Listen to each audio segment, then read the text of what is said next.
오늘 말씀을 우리가 생각합니다. 오늘 젊게 산다는 것은 무엇일까? 희망사항이죠. 모든 사람들이 다 한결같이 젊게 살고 싶습니다. 젊은이들은 젊으니까 젊게 살겠다 싶지만 그렇지 않아요. 그러나 우리가 연대기적으로 따져본다면 사람이 태어나면 점점 나이가 들어가게 되는 것은 당연한 이치겠죠.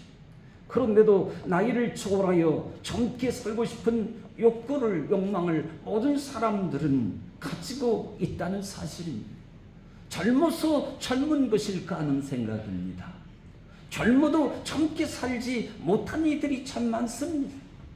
자기 위치에서 자기 역할을 감당하며 살아가지 못하는 젊은이들도 많이 있다는 것 아니겠습니까? 젊었을 때 내 창조주를 기억하라 말씀하지 않습니까? 오늘 그렇습니다. 젊다는 것은 청춘의 때라고 말할 수 있지만 나이가 들었다고 할지라도 얼마든지 젊게 살 수가 있다는 거예요. 나는 나이가 들어서, 나는 지금 허리가 굽어서 내지요, 나는 인생을 살 만큼 살았으니까 되지요, 그런 게 아니고요. 김영석 박사님일까요? 연세대 명예교수, 그분이 105세인가 벌써 들었잖아요. 지금도 강의하고 다녀요. 지금도 어떻게 하면 젊게 살 것인가, 행복을 말하고 다닌다는 거 아니겠습니까? 오늘 그동안 우리가 세월을 살아왔지만 그 살아온 삶의 지혜가 있습니다. 젊은이들은 모르는 세월의 역사 속에서 삭히어져 나오는 먼저 경험된 신선 지식과 몸으로 부딪히며 익혀온 달관한 학습된 효과성을 우리가 가지고 있는 것 아닙니까?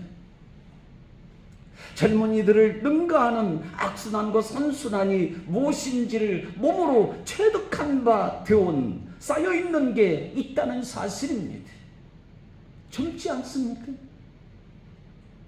오늘 무엇이 옳고 그런 것인지 무엇이 잘못된 것인지 옥석을 가려낼 수 있는 직감이 있습니다. 또한 촉감을 가지고 있는 것입니다. 자꾸 뭔가 모르게 오감을 살려낸 자극을 시킵니다. 삶을 통해서, 때로는 아픔을 통해서, 때로는 어려움을 통해서, 좋은 일을 통해서, 원치 않는 일도 있지만 그런 것들을 통해서 우리 오감을 터치하고 자극을 시켜서 우리의 신체를, 우리의 생각을 발달시키게 되어지는 것이죠. 자꾸 써야 된다는 것이 아니겠습니까? 오늘 과거를 말하자면 아날로그 방식으로서 소의 멍에를 씌우고 또 매달고 논밭을 갈았던 이 구름아, 달구지를 끌었던 시대가 있었습니다. 그러나 지금은 디지털 시대를 뛰어넘어서 3D 시대를 살아가고 있는, 집을 지어도 컴퓨터를 통해서 내가 원하는 집의 내부 구조에 이르기까지 완전히 입체적으로 한눈에 다 들여다볼 수 있도록 그려내기도 하고 벽돌처럼 찍어내기도 하는 눈부신 과학 문명의 힘을 부리며 살고 있다는 것입니다. 모 국회의원의 발언의 한마디가 유튜브에 떴대요. 지금 시대는 반도체가 곧 산업의 쌀이라는 말을 쓰더라고요. 산업의 쌀이다. 참 의미심장한 이야기예요. 독특한 것 같아요. 뭘 얘기하는가 하면 이토록 세상은 진보했다는 겁니다. 반도체가 쌀이라는 겁니다. 산업의 쌀이다. 생명의 쌀이라는 것입니다. 세상은 너무나도 많은 발전을 가져온 것이죠. 멈추지 아니하고 끊임없이 변화를 일으키고 진보를 가져온, 쇄신을 일으킨 이런 세상을 우리는요 접하고 누리고 그렇게 살아가고 있지 않습니까? 좋은 시대다고 말하잖아요. 식당에 가도 옷을 패야죠. 그럼에도 인간은 육체를 입고 있기 때문에 몸의 피로를 느낄 뿐만 아니고 사람만이 가지고 있는 속마음이라고 하는 속사람이 있다는 것입니다. 아주 독특하죠. 아이콘이라고 하는 하나님의 형상, 다른 그 무엇도 어떤 생명도 갖지 않는 사람에게만 있는 그 하나님의 형상 속마음을 인간은 소유하고 있다라고 하는 사실. 오늘 그리스도인에게 하나님의 은혜를 입고 오늘 복음으로 사는 나이를 초월한 영적 나이를 그리스도인은 가지고 있다는 거예요. 예수님 믿는데 늘 우리는 육체의 나이를 계산할 때가 많이 있습니다. 내 나이가 지금 몇이라고 이야기할 때가 있습니다. 하나님의 나이가 여러분 몇 살일까요? 하나님의 나이, 하나님 나이가 500살 됩니까? 1000살 됩니까? 영원한 거 아닙니까? 영원하신 분. 인간의 나이는 길어도 100살. 신앙생활은 육신의 나이를 대입하는 게 아니에요. 물론 성경은 육신의 나이들을 언급하고 있지만 거기에는 무엇을 의미하고 있느냐면 복음의 작용을 말하는 것입니다. 그들 속에 하나님께서 어떻게 일하셨고 그들이 하나님과 함께 어떻게 살고 하나님의 그 나라 가운데 어떤 사람으로 불림받았는지 이런 것들을 노래하고 기록했을 뿐인 거예요. 신앙인은 육의 나이를 언급하지 않아요. 영의 나이가 중요한 것입니다.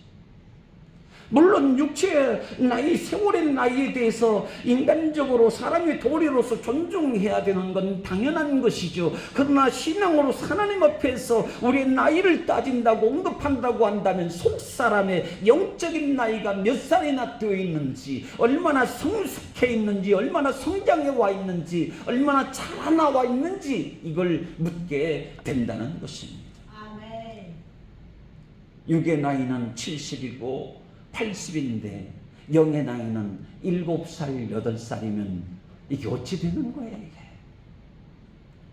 그렇게 되어진다면 늘 아이들처럼 7살 배기 어린아이처럼 늘 싸우고 다투고 그럴 거예요.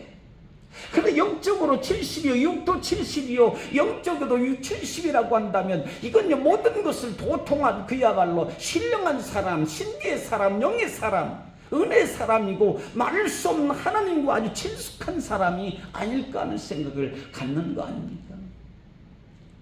내 나이의 영의 나이를 높일 수 있어야 돼요. 우리 한번 고백합시다. 나의 믿음의 나이를 높이십시다. 믿음의 나이를 높이시다.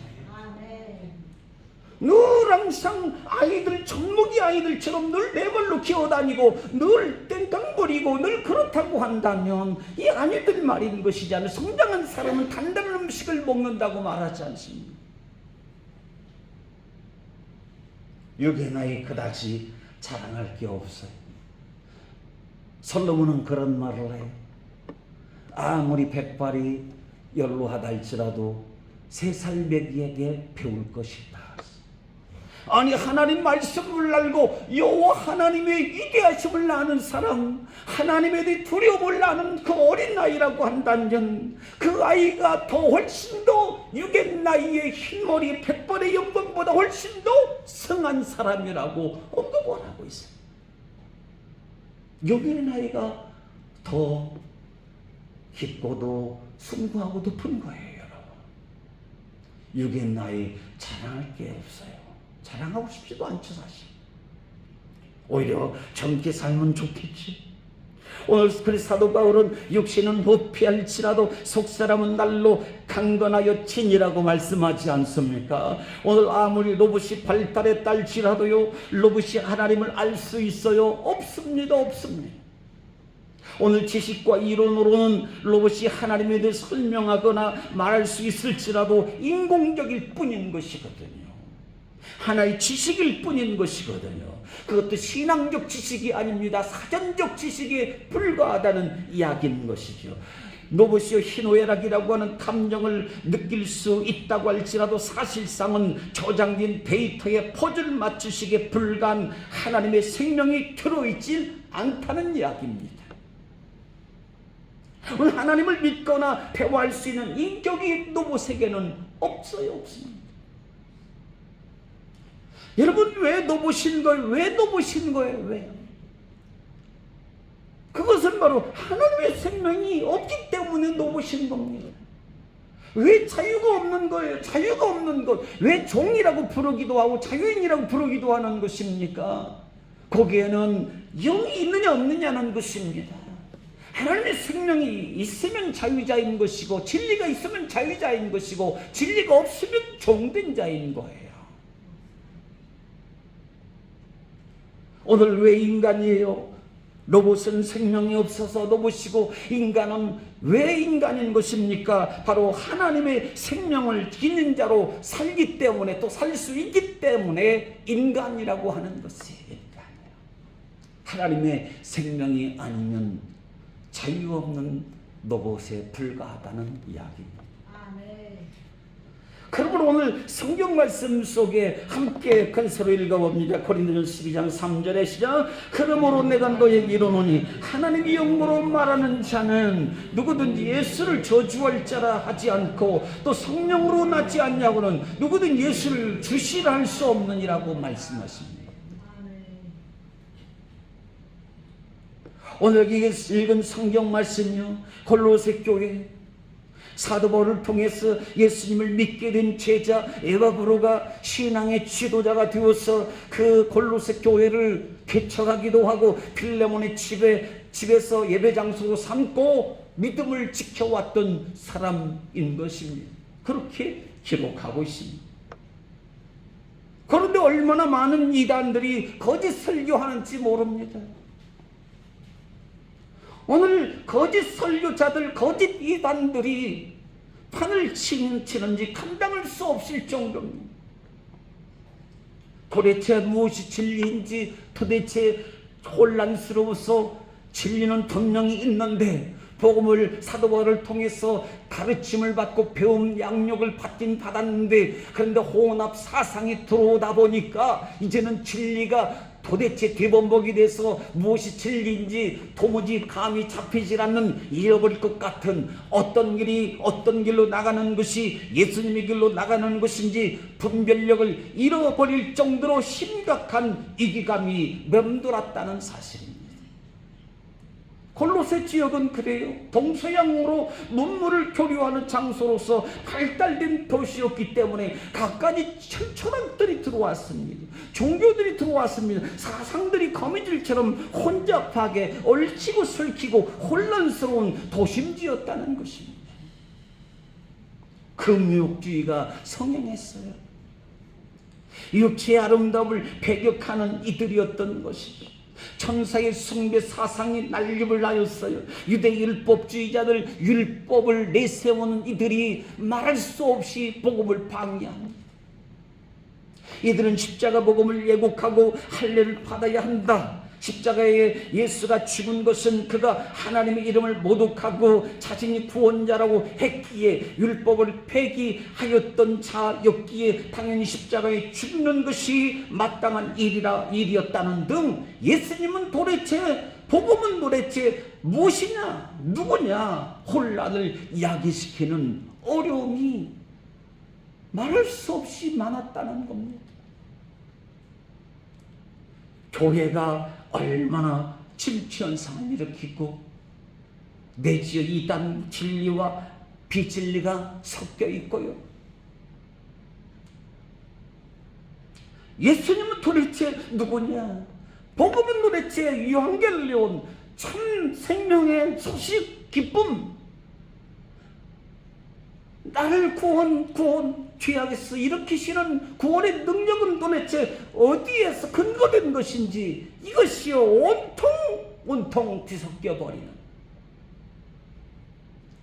또한 이 헬라니즘 사상이었던 막강한 세속의 문명의 옷을 입은 영지주의가 자리 잡았습니다.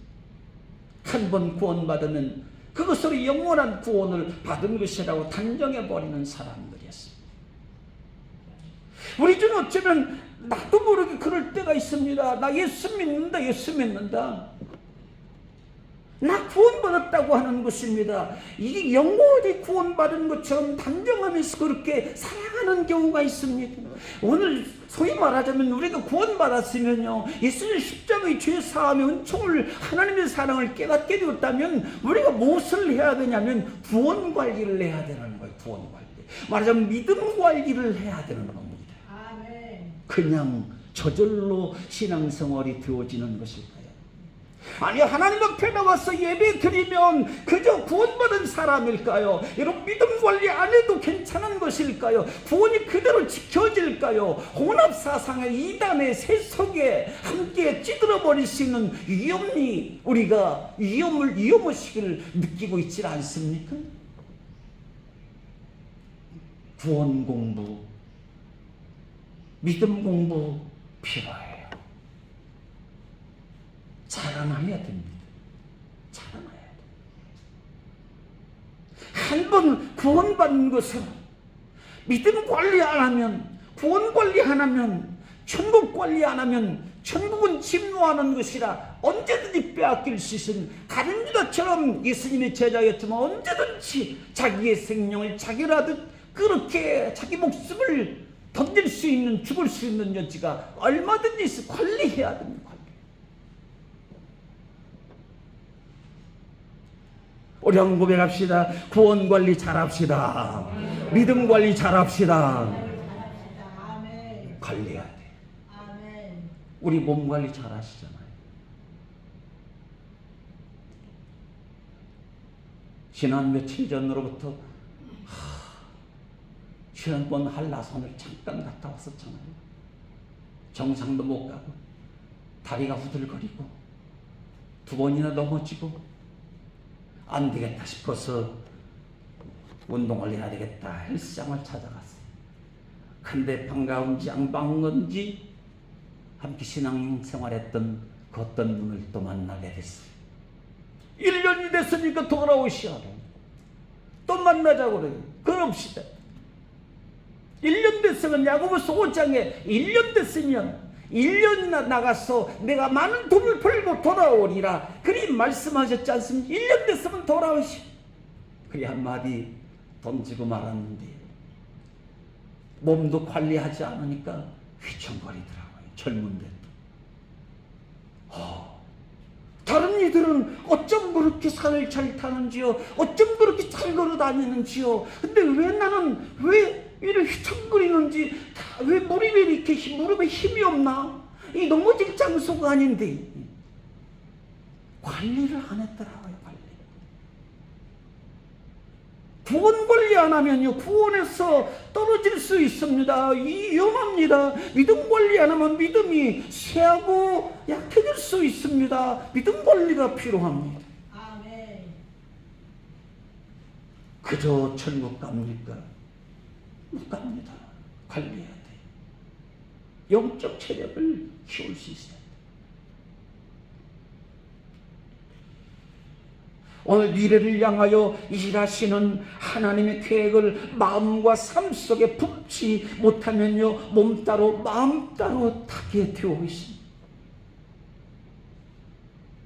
하나님의 형상을 닮아가는 이 경건의 또 모양과 경건의 능력에 대해서 가볍게 여기는 거칠에 매여 살 수밖에 없는 일들이, 사태가 벌어질,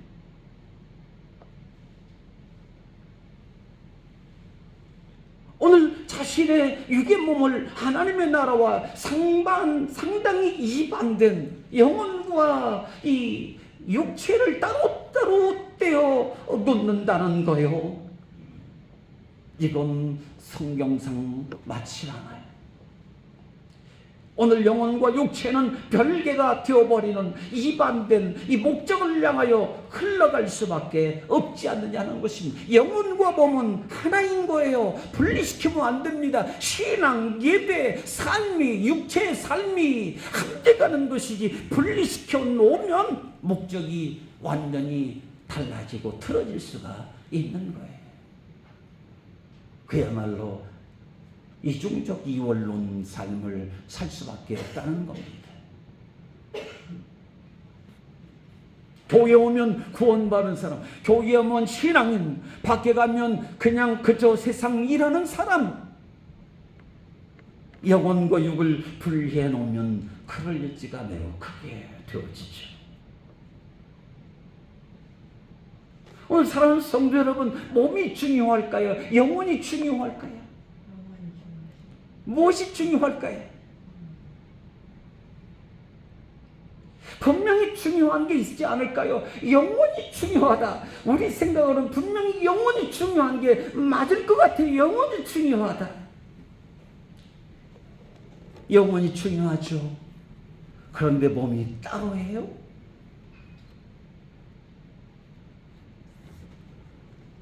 영혼이 중요하다.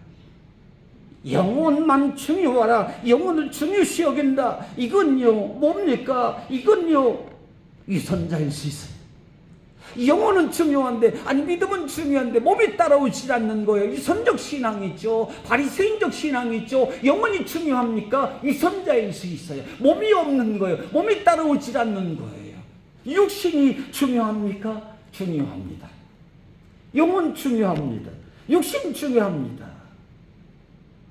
그런데 육신이 중요하다고 말하는 사람, 신앙이 엉터리인 사람. 몸이 너무 중요한 겁니다. 우리 삶이 너무 중요한 겁니다. 영혼을 못 돌봅니다. 육이 중요하면 이거 신앙이 엉터리인 거예요. 엉터리인 거예요. 영혼을 돌보지 못하는 거예요. 아멘. 조합하자면 영혼과 몸이 다 중요한 거예요.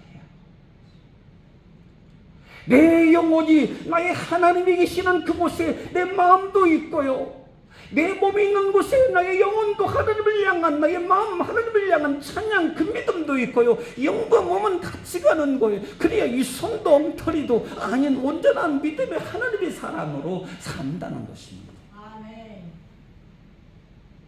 우리는 영혼을 소중하게 생각해야 되고 몸도 소중하게 생각해야 되죠. 영혼을 지나치게, 아니 몸을 지나치게, 그럼 둘 중에 하나는 잃게 돼 있어요. 다 두 가지 조합을 잘 이루어야 돼요.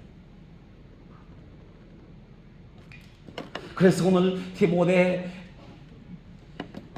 후서 2장 5절 우리 같이 읽어봐요. 시작. 경계하는 자가 법대로 경계하지 않냐면 승리자의 관을 얻지 못하리라. 말씀. 법이 있다는 것입니다.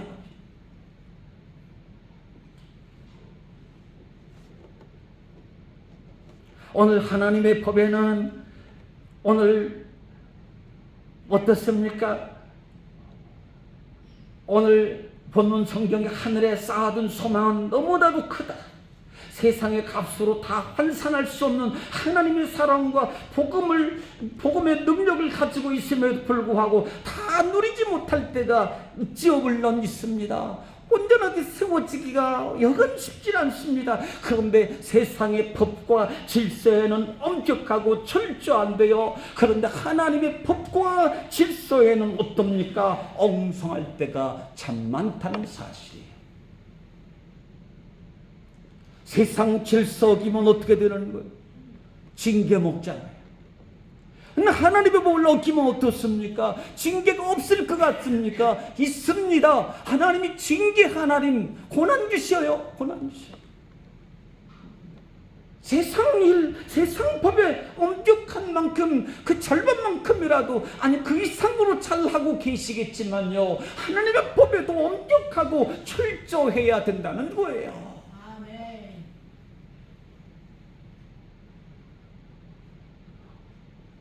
오늘 세상 시간 한 시간 중요하죠.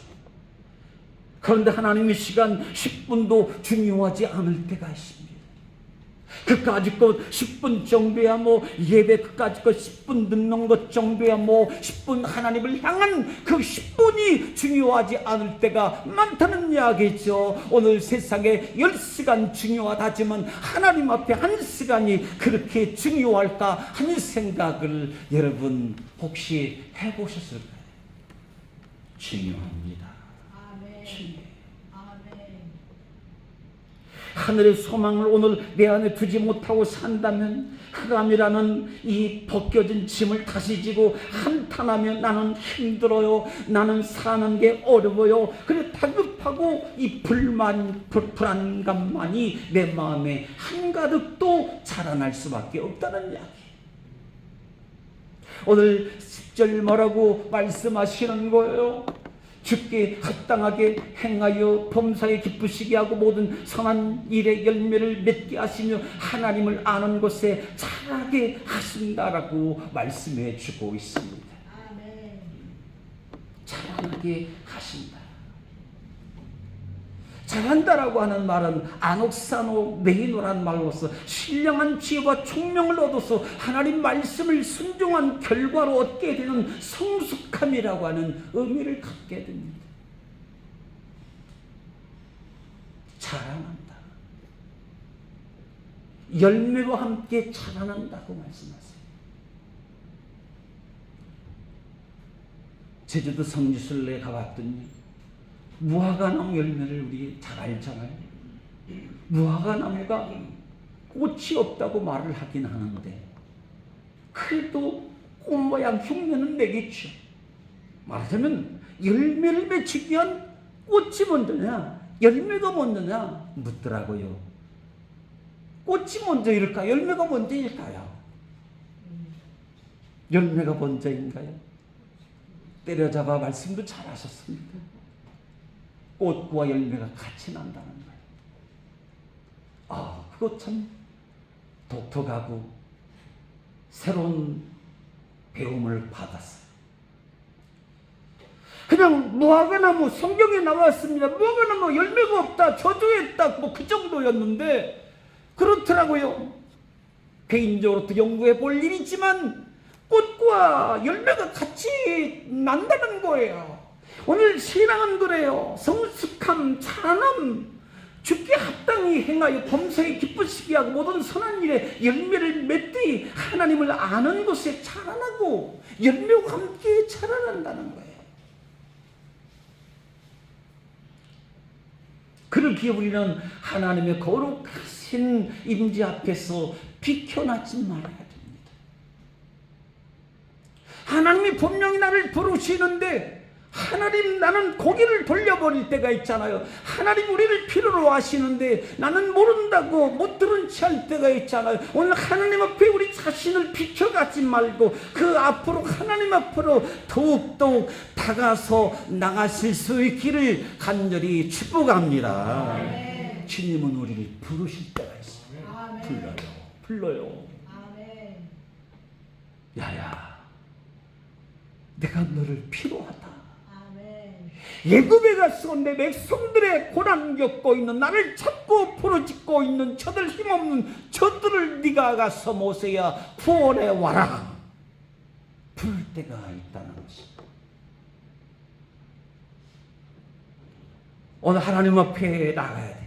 부르심 앞에 반드시 어느 환경 어느 때 부르실지는 모르지요. 어느 때 주님 오실지 모르는 것처럼 언제 하나님이 임하실지 모르시는 거지. 항상 함께 계시지만 특별한 하나님의 부르심이 있다는 것입니다. 그 앞에 다가가야 됩니다. 그래야 우리 신앙의 열매를 맺고 행복한 성장을 하게 되어진다는 것입니다.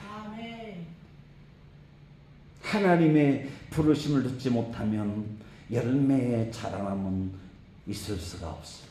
안타까운 게. 여러분 예수님이 누구이실까요?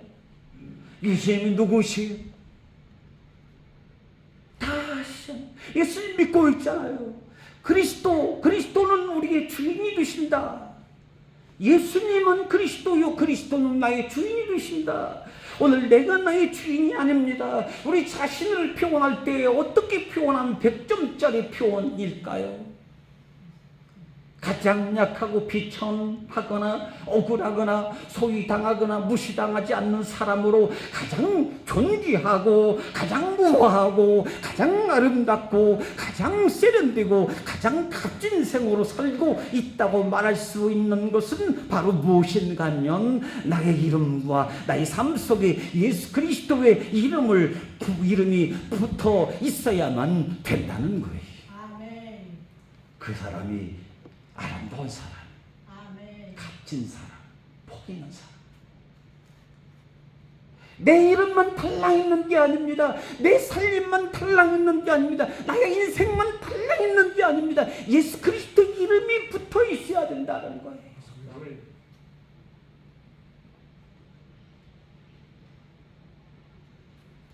나는 예수 그리스도를 믿고 따르는 김종현입니다. 자기 이름을 넣어서 한번 고백하십시다. 나는 예수 그리스도를 믿고 따르는 아무개입니다. 다시 한번, 나는 예수 그리스도를 믿고 따르는 아무개입니다. 할렐루야. 나는 예수 그리스도를 믿고 따르는 행복한 사람, 구원받은 사람입니다. 열매 맺는 사람입니다. 성장하는 사람입니다. 할렐루야. 예수 그리스도와 붙어 있어야 돼요. 요한복음. 포도나무 가지 떨어지면 말라 비틀어 죽어요. 노부시라니까요. 인간이 아니라니까요. 모든 것을 나나 그 속에 생명이 없다는 말입니다. 오늘 성령이 하나님이 하시는 일은 만세와 만대로부터 감추어졌던 것인데 이 비밀의 영광이 이미 골로새 교회에 이르렀다고 말합니다. 그래서 6절에 말하기를 이 복음이 이미 너희에게 이름에 너희가 듣고 참으로 하나님의 은혜를 깨달은 날부터 너희 중에서와 같이 온 천하에서도 열매를 맺게 하려 함이니라고 말씀하세요. 아멘. 하나님 나라는요 점진성이 있습니다. 아멘. 누룩과 같다고 하잖아요. 날로 커지는 거예요. 앞으로 나가는 것입니다. 주님 오실 때까지 멈추지 않고 잘하는 게 뭔가? 하나님 나라, 우리 믿음이라는 사실인 거예요. 하나님의 일하시면 결코 누구도 멈추게 있게 할 수가 없습니다. 해와 달을 하나님 멈추게는 할 수도 있지만 그럼 하나님이 하시는 일은 멈추게 할 수가 없는 거예요. 오늘 하나님의 위엄과 영광은 무엇으로도 흉내하거나 따라할 수도 없다는 거예요. 여러분, 하나님의 나라와 세상 나라가 같다면 어찌 될까요? 내가 육신을 입고 세상을 사는데 세상 나라와 하나님 나라가 같다면 여기에 무슨 부작용이 엄청난 슬픔과 이루 말할 수 없는 불행의 사건이 터지는데 하나님 나라와 세상 나라가 같다면 뭐가요? 우리의 믿음이 어찌요? 아무런 의미가 없어져요. 헛된 거예요. 하나님 나라와 육으로 사는 세상 나라는 달라요. 그래서 하나님 나라가 있기 때문에 인간으로 사는 겁니다. 아멘.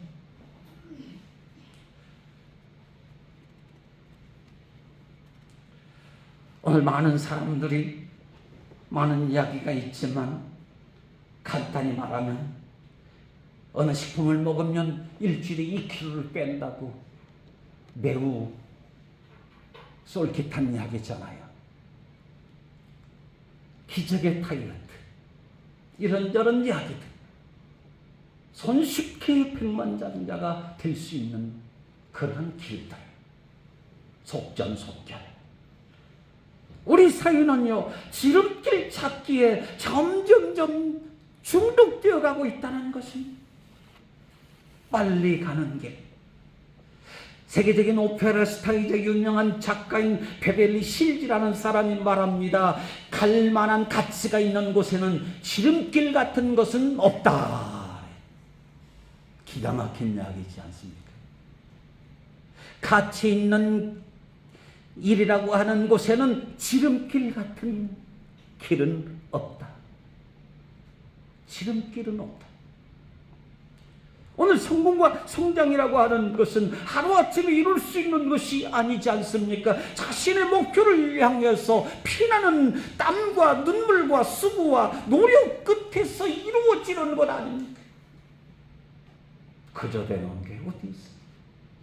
배나무요, 씨앗을 심은 이후에 7년 동안 겨우 10cm밖에 자라지 않는 데잖아요. 그동안 뭐 하고 있는 거예요? 땅에 뿌리를 견고하게 내리고 있는 거예요. 그리고 7년이 지나고 나면 빠른 속도로 성장해서 3m 이상으로 쭉쭉 뻗어서 자라난다는 것 아니겠습니까? 지름길은 없어요.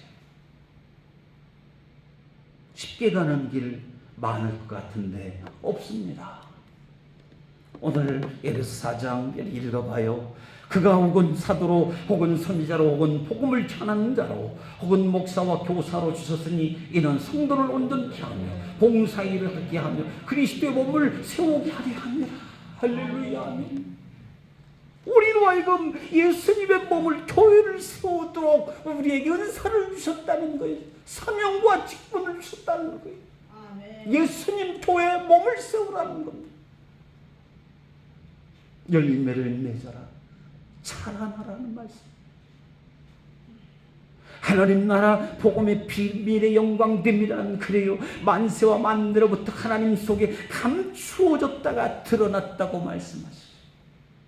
감추었다가 드러났다.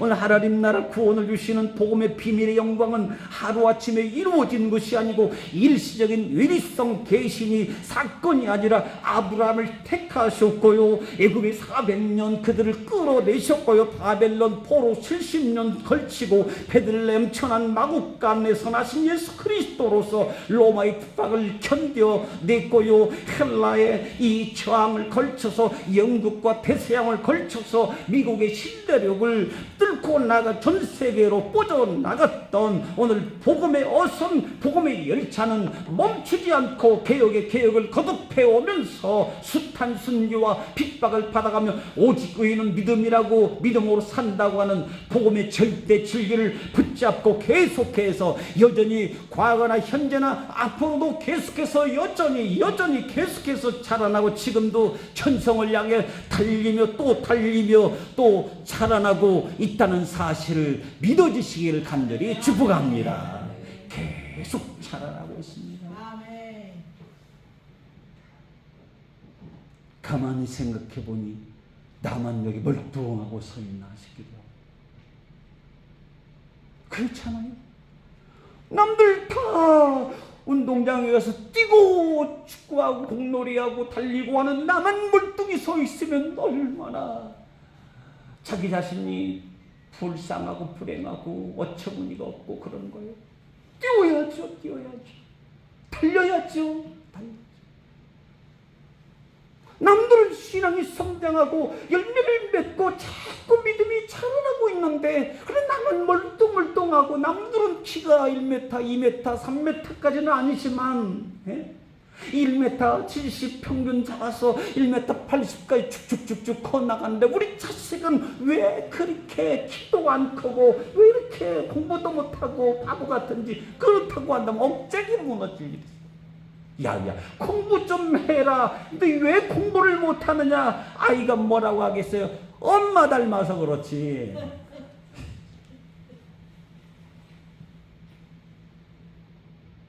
여러분, 자라나야 돼. 진보해야 됩니다. 전진해야 됩니다. 날마다 개혁해요. 우리는 씨를 뿌리고 물을 주어야 됩니다. 그러면 누가요? 하나님이 자라나게 하실 줄 믿습니다. 물 정도는 뿌릴 수 있잖아요. 씨는 뿌릴 수 있잖아요. 종자를 주셨잖아요, 예수 그리스도. 그 종자의 씨를 뿌리고 그리고 물을 주면 누가요? 어떻게요? 하나님이 자라나게 하신다. 하나님이 자라나게 하신다. 물을 뿌리자, 씨를 뿌리자, 밭을 갈자, 자라납니다.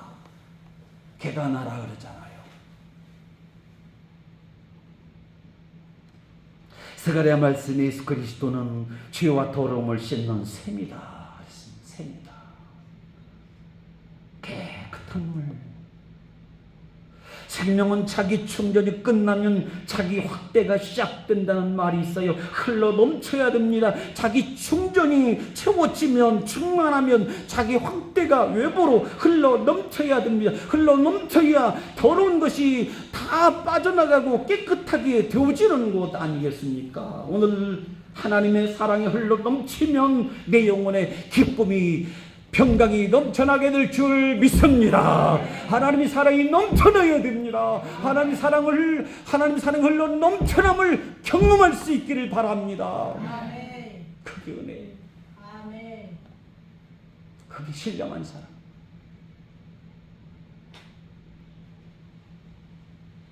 복음의 생명력은 점진적이에요. 계속해서 내 안으로부터 밖으로 나갈 때 신앙의 젊음이 생동하고 약동하고 성장하게 돼 있어요. 젊어지는 겁니다. 젊어져야 돼요. 젊어져야 돼요. 꽃단장하고 이것만 하지 말고요. 어디가 이상하나, 눈썹이 빠졌나, 이것만 하지 말고 밤할 때가 됐는데 이게 아니. 이것도 해야 되지만 내 안으로부터 복음의 생명이 흘러 넘쳐야 돼. 자라나야 돼. 우리 모두 교회 복음 확장을 위하여 복음의 어선을 띄우고, 할렐루야, 복음의 어선을 띄워야 됩니다. 배들에게 배를 띄우라 예수님 말씀하시, 그물을 내려라 말씀하시잖아요. 많은 물고기를 잡았지 않습니까? 복음의 어선을 띄우고 노를 저어 가시기를 주의 이름으로 축원드립니다. 축원드립니다. 노를 저어 가야 됩니다.